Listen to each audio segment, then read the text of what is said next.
अस्सलाम वालेकुम। एक अंडे से हमें बहुत सारे सबक और मोटिवेशन मिलती है।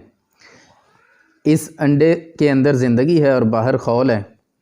अगर इसको बाहर से हिट किया जाए तो ज़िंदगी ख़त्म हो जाती है, जिस तरह इस अंडे के अंदर से ज़िंदगी ख़त्म हो गई। और अगर इसको अंदर से हिट किया जाए, जिस तरह चूज़ा अंदर से हिट करता है, तो ज़िंदगी जन्म लेती है। हमारे इर्द गिर्द भी बहुत सारे खौल चढ़े हुए हैं, शेल हमारे इर्द गिर्द मौजूद हैं। खौफ का शेल है, लैक ऑफ कॉन्फिडेंस का है, वसाइल की कमी, लैक ऑफ रिसोर्सेज का है। लोग क्या कहेंगे? जब हम अपने अंदर से ये सारे खौल तोड़ देंगे तो यकीन माने ज़िंदगी जन्म लेगी।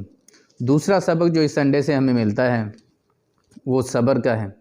ये अंडा मुर्गी के नीचे 21 दिन गुजारता है, उसकी हीट और तपश को बर्दाश्त करता है, फिर ज़िंदगी मिलती है। हमें भी अपनी ज़िंदगी की जद्दोजहद में ज़माने की हीट और तपश को बर्दाश्त करना है और सब्र करना है, फिर हमें भी इसी तरह ज़िंदगी मिलेगी।